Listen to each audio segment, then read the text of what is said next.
पूर्व मुख्यमंत्री हरीश रावत जी हमारे साथ मौजूद हैं। सर, सबसे पहले तो ये जानना चाहेंगे कि निकाय चुनाव का भी समय आप लगातार देख ही रहे हैं। पिछले दिसंबर में कार्यकाल खत्म हो गया था। ये दिसंबर भी धीरे-धीरे जा रहा है। किस रूप में देख रहे हैं सर, क्या कहेंगे? इनका ग्रास रूट डेमोक्रेसी में कोई यकीन है ही नहीं। जी। पहले तो डेमोक्रेसी में यकीन नहीं है। छात्र संघों के इस साल इन्होंने चुनाव नहीं करवाए, अब न करवाएंगे। कांग्रेस ने 18 साल के बच्चों को वोटिंग राइट दिया, ये उनको अपने संघ बनाने की इजाज़त नहीं दे रहे हैं, उसके लिए चुनाव नहीं करवाए गए। नगर निकायों के चुनाव 1 साल पहले से इन्होंने प्रशासक बैठे हुए हैं जी। और अभी तक नगर निकायों का मामला, चुनाव कब होंगे किसी को मालूम नहीं है। अब वही स्थिति त्रिस्तरीय पंचायती व्यवस्था में भी आ रही है। आपने जिला पंचायतों में प्रशासक नियुक्त कर दिए, ग्राम प्रधान कह रहे हैं, ब्लॉक प्रमुख कह रहे हैं भाई हमने क्या बिगाड़ा, जो रूल उनके लिए है वो रूल हमारे लिए भी लागू करो। जी। और लोग ये कह रहे हैं कि पंचायत की जिस संशोधन के तहत आज की पंचायतें गवर्न होती हैं, जो पार्लियामेंट ने पास किया है, वो ये कहती है कि elected representative to elected representative, मतलब एक चुना हुआ प्रधान ही दूसरे चुने हुए प्रधान को से दायित्व लेगा। उसमें कहीं अधिकारी शब्द का उपयोग नहीं है। आप वहाँ प्रशासक नियुक्त कर दे रहे हैं, अधिकारी नियुक्त कर दे रहे हैं, तो इसका अर्थ है आप संविधान संशोधन की भावना की हत्या कर रहे हैं। जिस संविधान संशोधन के जरिए नगर सरकार, ग्राम सरकार, जिला सरकार की कल्पना की गई, अब उस कल्पना को आप ख़त्म कर देना चाहते हैं, तो ये इनका यकीन नहीं है। ये किसी न किसी बहाने चुनाव को टाल रहे हैं। सर, लग रहा है कि इस बार फिर से चुनाव टलने जा रहे हैं? अब तो साफ दिखाई दे रहा है चुनाव टाल रहे हैं। जी। सर, राज्य सरकार मलिन बस्तियों के लिए अध्यादेश भी लेकर के आई है 3 सालों के लिए। क्या लग रहा है कि लगातार अध्यादेश पे अध्यादेश 18 में, 21 में, 24 में? मैं जब पहला अध्यादेश आया था उस समय भी मैंने कहा ये बेईमानी है। अध्यादेश जब कानून है, इस राज्य की विधानसभा ने 2016 में कानून बनाया है, वो कानून लागू भी हो गया, मतलब उसके तहत 400-500 जितने भी लोगों को मिला, घर उनके मालिकाना हक मिल गए। हमारी सरकार ने कानून बनाया था। तो आप उस कानून को लागू करने के बजाय अब अध्यादेश के जरिए उस कानून के इम्प्लीमेंटेशन को रोकने का षड्यंत्र कर रहे हैं और तलवार लटकी हुई है। हो ये रहा है इस अनिश्चय का लाभ उठा करके तथाकथित इनके नेतागण जगह जगह नदियों के नाले खालों में इधर उधर, आप देहरादूनी में देखिए, ये सारी जितनी ऐसी बसासतें आ रही हैं, वो सब के पीछे कोई न कोई भाजपा का नेता है, बड़ा नेता है, मंत्री तक है। तो ये स्थितियां हैं। आप क्या चाहते हैं, क्या आपका ये किसी को मालूम नहीं। मलिन बस्तियाँ स्थिति यह आ जाएगी कि इनकी संख्या इतनी बढ़ जाएगी। हमने 2016 में इनका वर्गीकरण करके और इनका सब एक वो करके रिपोर्ट बनवाई थी, तो जितनी आइडेंटिफाई की गई थी, आज उससे लगभग 3 गुना ज़्यादा मलिन बस्तियाँ अस्तित्व में आ चुकी हैं। तो यदि इनकी संख्या ज़्यादा बढ़ जाएगी तो फिर आप कानून बनाएंगे भी कल, तो ज़मीन कहाँ से आएगी, मालिकाना हक कहाँ पर दोगे? क्योंकि इसी तरह का विवाद सर भनभूलपुरा में भी चल रहा है। आपने भी सुना होगा कि सुप्रीम कोर्ट ने भी कहा है कि भाई आप पहले इनके लिए जगह का इंतज़ाम करिए, तब इनको हटाइए। अब ऐसे में क्योंकि भनभूलपुरा भी स्टार्टिंग में ऐसे ही बसा था। आवास मौलिक अधिकार है व्यक्ति का, जी। तो आवाज़ तो देना पड़ेगा उसको। आप घर जहाँ पर बसा है उसको हटा करके आप घर देना पड़ेगा। और ये मलिन बस्तियों की स्थिति इतनी इतनी लाइलाज होने जा रही है कि कल जो है हाथ से स्थितियाँ निकल जाएंगी, राज्य के बस में रहेगा नहीं। ये कुव्यवस्था पैदा कर दी गई है। सर 2027 में विधानसभा के इलेक्शन हो गए। इससे पहले भी सरकारें रही हैं, आती जाती रही हैं, कभी कांग्रेस कभी बीजेपी। क्या लग रहा है, क्या सर आसान है कि नियमितीकरण करना इन मलिन बस्तियों का, क्योंकि फ्लड जोन में बस्तियां हैं ये? मैंने कहा ना कि ये कठिनतर होता जा रहा है काम। आपने आप रिस्पना को देख लीजिए, जहाँ से रिस्पना उद्गम हो रहा है वहाँ तक मलिन बस्तियाँ बस ऐसी ऐसी ज़मीनों पर कब्जा होकर के मकान बन गए। तो ये काम आगे जितना ये लटकाएंगे उतना कठिन होता जाएगा। हमने एक कट ऑफ डेट रखी थी, इस कट ऑफ डेट तक जो लोग आ गए हैं उनको हम मालिकाना हक देंगे। और अब आप कौन सी कट ऑफ डेट रखेंगे, और उसके तहत यदि आप करेंगे तो उनको बसाएंगे कहाँ? आप अकेले रिस्पना को देख लीजिए, रिस्पना के उसमें पहले आधी रिस्पना, आधी से ज़्यादा रिस्पना जो है इस तरीके की उसमें मलिन बस्तियाँ नहीं थी। आज जहाँ से उद्गमित हो रही है रिस्पना वहाँ तक मलिन बस्तियाँ बन गई हैं, कोई हिस्सा छूटा ही नहीं है। हालत ये है कि कल देहरादून की मलिन बस्तियाँ मसूरी तक पहुँच जाएंगी। तो ये सरकार एक अनिश्चय है, और बस उन्हें कहा भाई इस समय टालो, इस समय चुनाव हो जाए फिर देखेंगे। फिर तब तक समय निकल जाता है, फिर कोई चुनाव आता है, फिर एक अध्यादेश ले आओ। भाई जब कानून मौजूद है राज्य का, तो आप राज्य के कानून का सम्मान क्यों नहीं कर रहे हैं? ये प्रश्न पूछा जाना चाहिए मलिन बस्तियों को लेकर के इस सरकार से। सर बनबुलपुरा में भी 3400 परिवार चिन्हित किए गए हैं जिनको हटाया जाना है, लेकिन रखेंगे कहाँ, ये बड़ा सवाल है। हाँ, वो अब उसके लिए भी हमने गौला के भी रिवर फ्रंट का काम स्वीकृत किया था। आपके पास या तो आपके पास फॉरेस्ट लैंड है, या आप अपनी इन नदियों में जो इधर उधर ज़मीनें हैं उन ज़मीनों को डेवलप करके उनमें कुछ करना पड़ेगा। आपको कहीं न कहीं तो समाधान निकालना पड़ेगा ना। इनके पास कोई समाधान है ही नहीं। सर जिस तरह से केंद्रीय कैबिनेट में भी 4 केंद्रीय स्कूल देने की बात कही है उत्तराखंड को, किस रूप में आप इसको देख रहे हैं, क्या कहेंगे? कुल 4। जी हम तो कह रहे हैं हर हर बड़े जिलों को 2-2 3-3 दे दो, और छोटे जिलों को 1-1 दे दो। जितने केंद्रीय विद्यालय और खुल सकें अच्छी बात है, खोलना चाहिए। अभी तो समाचार है, और ये समाचार तो बहुत दिनों से सुनाई दे रहा है, बहुत बार जगह आइडेंटिफाई भी हुई हैं, लेकिन कहीं खुले तो है नहीं। जब खुल जाएंगे तब देखेंगे। सर शीतकालीन यात्रा चलाने जा रही है राज्य सरकार, वो कह रहे हैं कि अब इसको राज्य में पर्यटकों को और बढ़ावा मिल सकेगा, शीतकालीन हम यात्रा चला रहे हैं, किस रूप में देखें? आइडिया अच्छा है, आइडिया अच्छा है। और हमने भी शीतकालीन यात्रा प्रारंभ की थी। हमने उसके लिए रूल्स इत्यादि सब बनाए थे, उनको इम्प्लीमेंट भी किया था। लेकिन भाजपा से कोई तो ये पूछे कि 2017 में आपने वो यात्रा क्यों बंद कर दी? सरकार में परिवर्तन होता है, लेकिन जो पहले की सरकार होती है उसने कुछ तय किया होता है, तो दूसरी सरकार ने उसका सम्मान कर दी है। और हमने तय किया, सारा बनाया और स्टार्ट करके गए, और आपने उसको डिसकंटिन्यू कर दिया, बंद कर दिया। और अब समझ में आ रही है इनकी कि नहीं यार, शीतकालीन यात्रा होनी चाहिए। जब हम इनसे कह रहे थे, अच्छा आप कह तो रहे हैं, लेकिन उसके कुछ रूल्स इत्यादि बनाने पड़ेंगे, कुछ तरीका निकालना पड़ेगा, ऐसे ही थोड़ी शीतकालीन यात्रा डेवलप हो जाएगी। एक बात कह देने से, नारे देने से थोड़ी हो जाएगी। सर देहरादून दिल्ली हाईवे भी लगभग पूरा हो चुका है काम, किस रूप में आप देख रहे हैं? क्योंकि देहरादून से पूरा ट्रैफिक जब आएगा देहरादून में दिल्ली से, तो किस तरह से संभलेंगे कह चुका हूँ तैयारियां? मैं, तो इस बात को ट्वीट करके कह चुका हूँ कि आपने देहरादून तो ले तो आए सबको, तेज़ी से आएंगे, लेकिन यहाँ से निकासी क्या है आपकी? जो निकासी की बात थी वो तो है ही नहीं। सारे नेशनल हाईवेज़ को जो है आप देहरादून के पूरे देहरादून की परिक्रमा करवाते हैं। किसी को यदि विकास नगर और पौंठा साहब जाना है, हिमाचल जाना है, या पंजाब जाना है तो उसको भी आप घंटा घर ही ले जाएंगे हैं। तो आपने कहीं से कोई बंदोबस्त किया ही नहीं।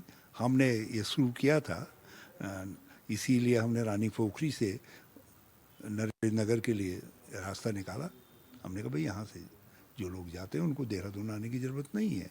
तो इसी प्रकार से हमने जहाँ पर ये डांट काली वाला नेशनल हाईवे आता है तो हमने वहाँ से सीधे हमने कहा बाहर निकाल करके मोवेवाला के पास से जो है इसको बाईपास रोड में हमने कहा मिला दो, यहाँ लाओ।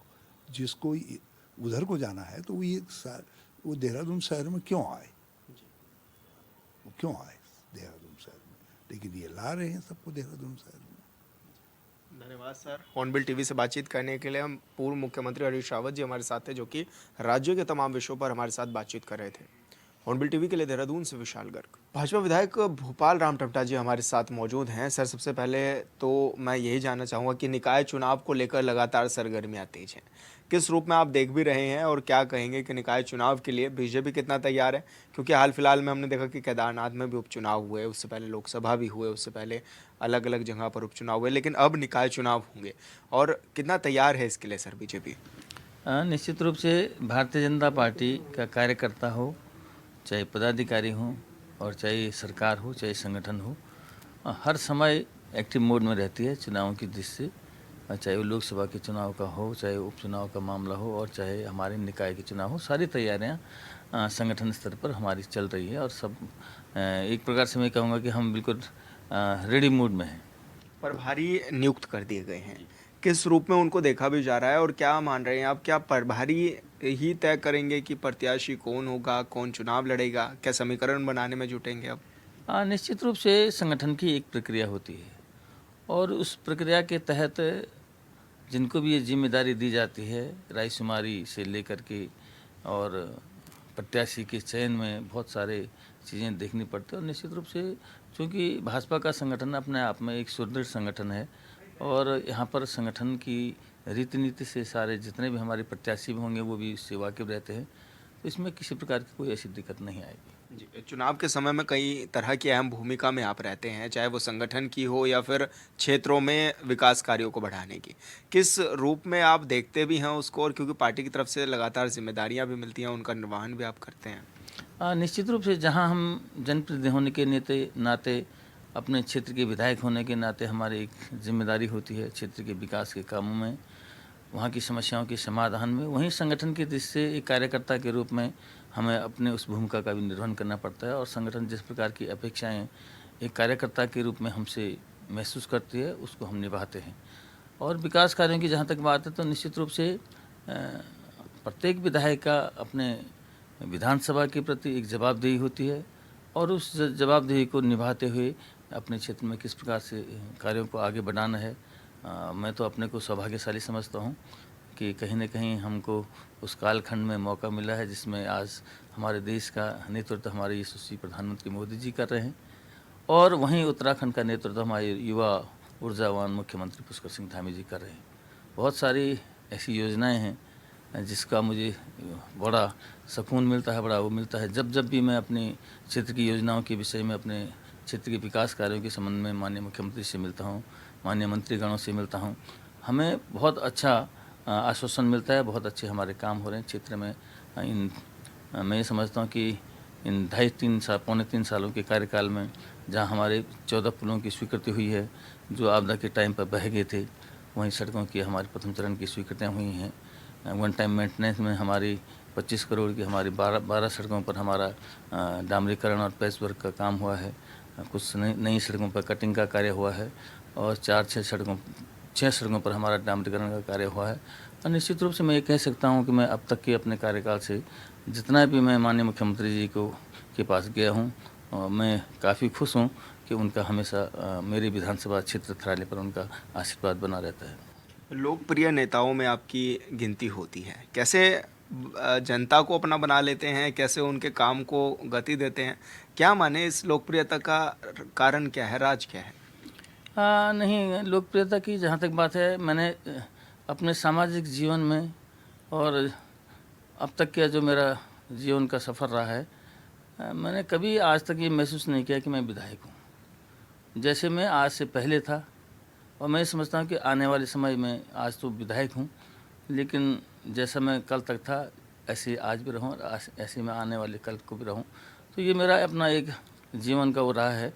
मैंने कभी इस प्रकार की अपने जीवन में ये नहीं महसूस किया हो कि मैं विधायक हूँ। हाँ, एक सेवक के रूप में जो मेरे क्षेत्र की मुझसे अपेक्षाएं रही होंगी, और जिस प्रकार से एक व्यापक आशीर्वाद मुझे मिला, मुझे उस बात की ज़रूर एक मन में भाव रहता है कि लोगों ने मुझको जो इतना व्यापक आशीर्वाद दिया है, कहीं ऐसा ना हो कि मैं उनके आशीर्वाद जो मुझे मिला है, जिस कार्य के लिए मिला है, उस कार्य में मैं कहीं कोताही न बरतूं, और मैं पूरे समर्पण से और पूरे सेवा भाव से अपने कामों को करता हूँ। विधायक जी, क्षेत्र में आप अधिकारियों से किस तरह समन्वय बना रहे हैं ताकि विकास कार्य आगे बढ़ सके? क्योंकि कई बार हम देखते भी हैं किस तरह की छुटर-पुटर घटनाएँ आती हैं सामने, जब बड़ी दिक्कतें स्थानीय लोगों को करनी पड़ती हैं, तो वो ना करनी पड़े, इसके लिए किस तरह का समन्वय आप अधिकारियों से बना रहे हो? किस तरह के दिशा निर्देश आप अधिकारियों को देते हैं?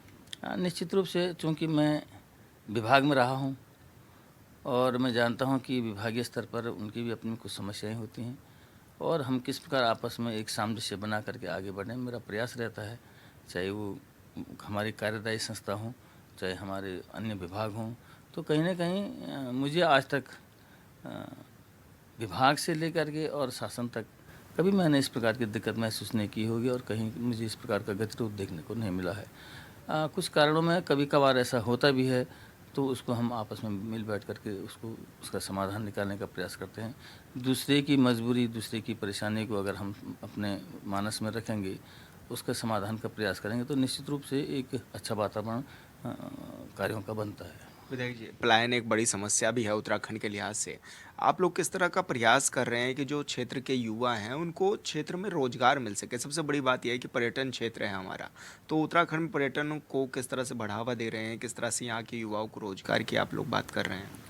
निश्चित रूप से देवभूमि में मैं अपने जहाँ तक अपने जनपद की बात करता हूँ, तो मैंने देखा है कि सौभाग्यशाली हैं हम लोग। कुदरत ने बहुत कुछ हमको दिया है, और अगर जहाँ तक पलायन की बात है, तो मैं इंटीरियर, क्योंकि रिमोट एरियाज़ है मेरे गाँव का, मेरा क्षेत्र है, बहुत दुर्गम क्षेत्र है, और जब जब भी मैं गाँव के बीच जाता हूँ, तो मेरा एक प्रयास रहता है अपने जो युवाओं से कि भाई स्थानीय स्तर पर हम स्वरोज़गार का, अगर हम अपनी रोज़ी रोटी का माध्यम बनाते हैं, स्वरोज़गार का माध्यम बनाते हैं, तो निश्चित रूप से अब बहुत सारी संभावनाएँ हैं। और ये भी है कि अगर आदमी लगन से, मेहनत से अगर कोई भी कार्य करता है, तो उसका मेहनत का प्रतिफल मिलता है। जहाँ तक बेरोज़गारी की बात है, निश्चित रूप से ये हम महसूस कर सकते हैं कि बेरोज़गारी का अपना आप में बहुत सारी चीज़ें होती हैं, उसके अलग-अलग नज़रिए होते हैं। हमने तो बहुत अपने को एक ऐसे क्षेत्र से, एक ऐसे परिवार से अपने को आगे बढ़ाया है, लेकिन लक्ष्य रखा हमेशा कि मेहनत का, और मेहनत का लक्ष्य हमेशा आदमी को आगे बढ़ाता है। बेरोज़गारी की जहाँ तक बात है, तो कुछ समस्याएँ हैं क्षेत्र में। अभी दुर्गम क्षेत्र हैं, पहाड़ी क्षेत्र हैं, स्वास्थ्य सुविधाओं की थोड़ा-सा जितनी आवश्यकता है, उसके अनुरूप स्वास्थ्य सुविधाएँ नहीं हैं। शिक्षा के मामले में भी थोड़ा-सा अभी बहुत प्रयासों की ज़रूरत है, और समय-समय पर इन कामों में जो जहाँ पर जिस प्रकार की आवश्यकता पड़ती है, सरकार उसको कर भी रही है। धीरे-धीरे आज हमारे पास डॉक्टरों की कमी नहीं है। एक समय ये था कि हमारे पास बहुत सीमित संख्या में डॉक्टर होते थे। अध्यापकों की भी आज कहीं न कहीं एक समय ये था कि बहुत बड़े एरिया में एक आधा इंटर कॉलेज होता था। आज हर क्षेत्र में इंटर कॉलेज बने हुए हैं, तो कहीं न कहीं धीरे-धीरे हम आगे बढ़ रहे हैं, और बेरोज़गारी की जहाँ तक बात है, तो उसका भी समाधान निकल रहा है। बहुत सारी सरकार की अनगिनत स्वरोज़गार की योजनाएँ हैं। हमारे उद्योगों के माध्यम से, स्वरोज़गार के माध्यम से काफ़ी कुछ अ, पहले की अपेक्षा सुधार देखने को मिलता है। जी, विधायक जी, क्योंकि भी देखिए भू कानून एक बड़ी मांग भी है उत्तराखंड के लोगों की, और ऐसे में क्या माने जो बाहर के लोग हैं वो आकर के ज़मीनें खरीद रहे हैं और खरीदी भी है पहले। हालांकि पुष्कर सिंह धामी मुख्यमंत्री अब एक तरह से सख्त नजर आ रहे हैं, वो कह रहे हैं कि सरकार में निहित कर ली जाएगी ऐसी ज़मीनें जो कानूनों के तहत नहीं खरीदी गई हैं।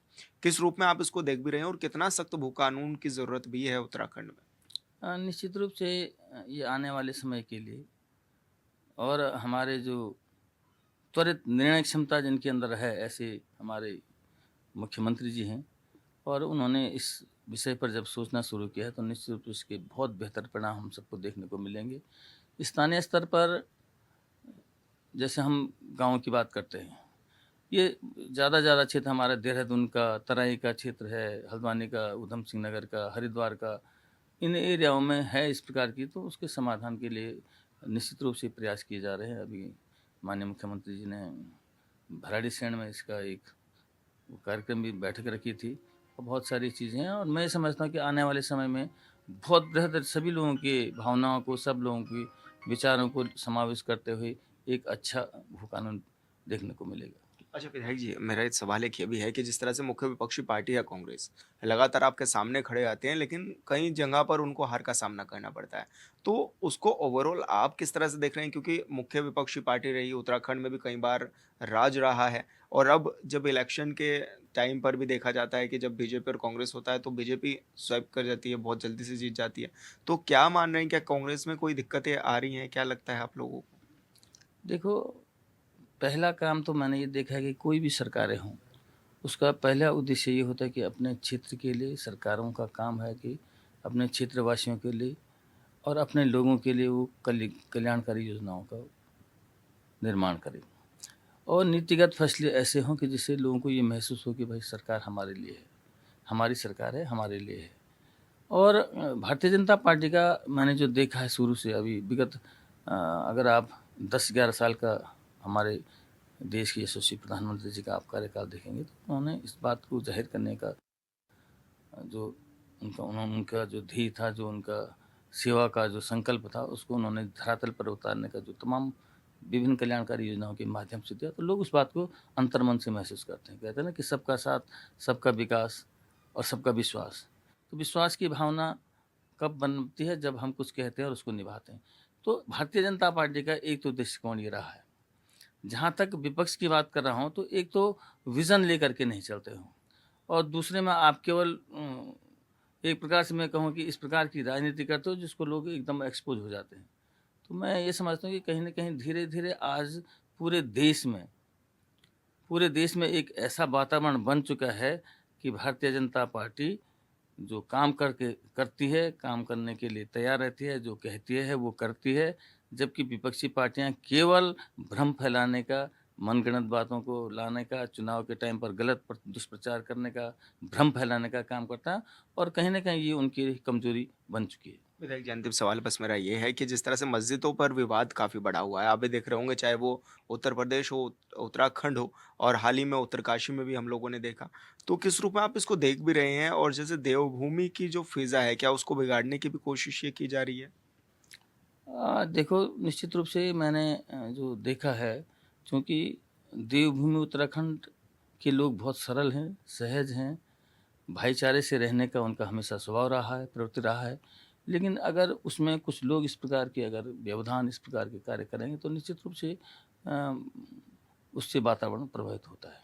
और मैंने देखा है जैसे हमारे यहाँ अ, घटनाएँ घटी, चमोली में घटी, गौचर में घटी, तो मैं ये समझता हूँ कि जो आज का माहौल बना हुआ है, इस माहौल को, इस प्रकार की जो प्रवृत्ति जिन लोगों के अंदर है, तो कहीं न कहीं इस पे अंकुश तो लगना चाहिए। जी, धन्यवाद सर, हॉर्नबिल टीवी से बातचीत करने के लिए। भोपाल राम टमटा जी हमारे साथ थे, जो कि तमाम विषयों पर हमारे साथ बातचीत कर रहे थे।